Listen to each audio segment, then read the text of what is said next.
have a video I'm going to be making, and don't mind my looks. I literally didn't do anything since I woke up to my hair. But yeah, so I'm going to share with you guys a little bit of something I've been facing. I didn't really share it. This is kind of like personal, so for me to share it, I just feel like it's, maybe it'll help somebody else that struggles with this, but this is the first time I ever really struggled with spiritual warfare. And so I never really, I've heard about it, but never struggled with it. And it was nothing going on around me or anything, but it was literally internal. And so I know I've been sharing about joy and stuff, and it seems like after that I got hit with something else. So I feel like maybe I'm getting hit with like what I went through is to share. Sometimes life is not all about, we're not always feeling joyful and stuff. And sometimes there are battles that are internal that you guys might be facing, and like that I went through, and that I can share, a little bit about it. But it's really hard to explain, but it was a very intense spiritual warfare inside.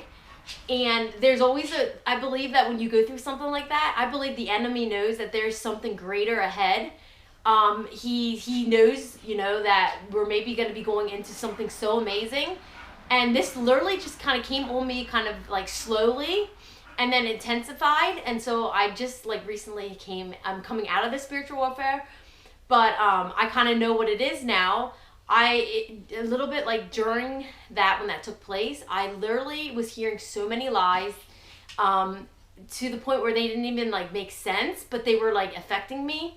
And like some of the lies I heard were, doesn't care about me, just some lies, like just all kinds of lies. I even kept hearing like, God is not moved by your tears, that you need to be strong, or God's not moved by, like God doesn't really care about your, your sadness and stuff.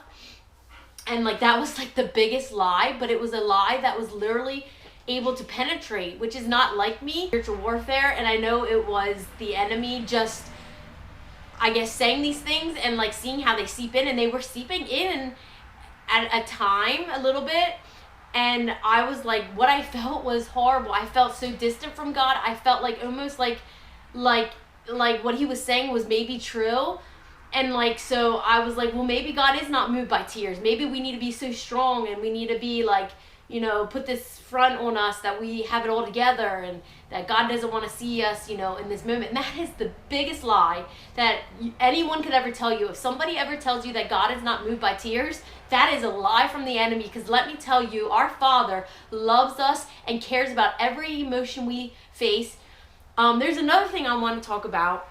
This video might be a little bit all over the place, but if you're not a Christian, you might not really understand what I'm talking about. But you might face these things, but you don't really know exactly what they are or where they come from. You might face like some warfare going on in your mind, and you never really could pinpoint it, or like, like what is that? But if you're a Christian, you understand it's literally spiritual warfare. And if you're not a Christian, it's the same thing, but you just really probably don't understand it as good as if, you're a follower of Christ. But what was I going to say? Yes. So another big thing is that I feel in my heart that I need to share. Now, it's another thing that I believe the enemy will throw at people to try to make them get into the same feeling that I felt. Just like God's not moved by your tears, which is the biggest lie. And I literally, for a little bit, that was able to sink in. And it hurt. Like I was like, you know what, maybe, God isn't moved by my tears. He wants me to be this super strong, put together type person. And that literally broke me. And that was what he was trying to do. That is the lie. And I know that's a lie. God is so moved by our tears. He is moved by every emotion. He wants us to come to him with every single emotion we face. And another thing is that, oh, you're a Christian, you should never face depression. That is another big lie. Do not feel guilty if you fall in seasons. I'm going to say seasons because it's a season. So if you fall in a season of depression, that is not an excuse to stay there. But let me tell you something. Do not feel guilty for struggling with depression, because the enemy wants to put guilt on us as Christians, to say that we need to be all together as Christians, that we need to have it all together. We need to, if we're battling with depression, well, maybe we're doing something wrong in life, or maybe this is happening, or maybe we're letting this in. Absolutely not. We will go through seasons that I believe God allows us to go in, because he wants us to put him in that season. As long as we have God with us during a season that we're struggling in, We were overcome, and when we overcome, we will be better than what we were before. What I think can hurt us is if we go through a season of like depression and we cannot put God in there with us, because if we don't keep God at the forefront of what we're facing, we can get ourselves deep in depression, and then that's where it's not okay. But I'm here to tell you guys, if you ever face depression, or if you're going through something, anxiety or something, and you're a Christian, don't feel guilty, because I'm telling you, God loves you just as much. God loves you. He's not one to put depression, but you will go through seasons in this world of depression maybe, or like me, I was going through a season where I was feeling like the enemy was putting in me, like God doesn't care about me. Maybe it stems for a dream that I've been praying for so long, and so that was a kind of a like an alley or like a way to get in, and so then he used it against me by saying God doesn't care about you, and then bringing it all in, and like, you know, even saying God doesn't care about you, you know, your tears don't move God. That was something that kept going through my mind, is your tears aren't moving God. And I was just like, and it broke me. I'm like, well, what kind of God is he if my tears aren't moving him? Which was just a lie. It was the spiritual warfare battle that the enemy will bring to us that we have to fight through. So the same thing about depression. And like, I feel like there's somebody out there that is put pressure on them, the same as I was put pressure on me, that God's not moved by my tears, that you're feeling that God is not moved by your depression. Or maybe God looks at you, you shouldn't be in this depression, that God's not with you because you're facing depression. I want to share with you that depression is not like God, but there's seasons that maybe some of you might walk through, but you're gonna get out of that season, because the only way you're gonna get out of that season is no matter what you face, if you keep God there with you. You need to fight the lies of the enemy. You need to pick yourself up, and you need to say, my God does care about me. Yes, I'm struggling with some things, mentally or whatever you're struggling with. My God cares, and he loves me in that moment because he's with me in all my seasons. So I just felt in my heart that maybe someone is struggling like I was, with like God not being moved by my tears and all that somebody else is, you're struggling with things, and you feel like God is looking at you, looking down on you, like you should be stronger and you shouldn't deal with these things.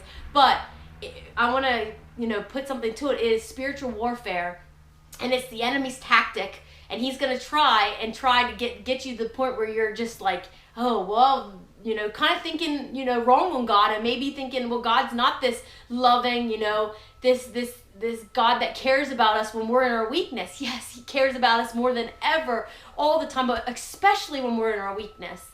So I just felt like sharing that, but now I'm going to share a little bit about coming out of the spiritual warfare. Like I said, it lasted about a month and a half, and it was kind of like it would come over me in like waves, in a way. I'd say I'd be fine, and then all of a sudden I'd hear these things. But so this morning I actually read something that somebody shared, which was a confirmation of some things I've been going through.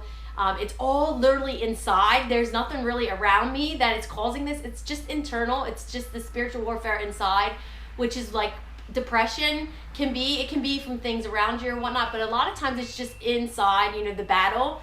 So I read something that confirmed something, and it just gave me just a renewed hope, and I was just praising worship, which helps me get like my mindset, just helps me, feel close to God. And I was worshiping and just listening to a song on my TV, which is in the background, and I saw a image, kind of like I just saw myself on a mountain, on the very top of a mountain, and I was suited up in like armor. And I just feel like God is just showing me, as I came out of that like spiritual warfare, that the enemy was just trying to like hurt me, that I just came out like battlegrounds. I was on top of a mountain that I just came out of. I don't know. I'm trying to figure out what all it meant, but I know obviously I'm on top of a mountain. I'm dressed in battle suit, and I just feel like I'm ready to take on what the enemy has. The enemy, when he knows something up ahead is going to come that's going to benefit your life and be good, he's going to trample. I just feel like if the enemy is after you with spiritual warfare so strong, he knows there's something so good up ahead, and he wants to weary you down to the point where you're not battle ready, and you're not, you're just not strong, you're weak. So so I just want to say, if you're struggling with anything, if you're in a season of any kind of like sadness, depression, any of these things, there's a lot of seasons you can go in. I call it seasons because if you're a Christian, we're gonna go through seasons, but we're not gonna stay there because we have Christ as our hope, and so because of that, we aren't gonna stay in this mindset. So that is what is not good is if we do struggle with depression and we are not keeping Christ in the center of it to get us out of that, because he's going to pull us out of any season we're in, the good or the bad. If we keep him at the forefront of it, he's going to pull us out of it. So we need to always keep Christ. There's somebody else out there is experiencing it, and I can come and give you hope. So yes, but if we go, whatever season we go through, we keep Christ as our forefront, we will get out of that. And it is beautiful. And like just today, I'm like, I just went through that spiritual warfare, and now I'm out of that. Thank goodness, because that is not a fun place to be. And if you're there, I will say a prayer for you, because it is not fun. You feel like God is distant. You feel like maybe he's looking down on you, or maybe he doesn't, maybe, this and that. You get all these thoughts that are not true. But I just want to say God loves every one of you. And if you're in a season that's not pleasant, if you're in a season where others around you say, well, you shouldn't be like that because you're a Christian, I'm here to say that Christians, we are weak. We go through things just like everyone else. Being a Christian doesn't mean you're perfect. Being a Christian, it doesn't mean you're going to go through things. We're going to face things, but we have a hope, and that is what gets us out of those seasons. But so I talked a lot in this video, so I'm going to do some worship music and then I'm going to start my day's chores with cleaning. All right, thank you guys for watching, and I'll see you in my next video.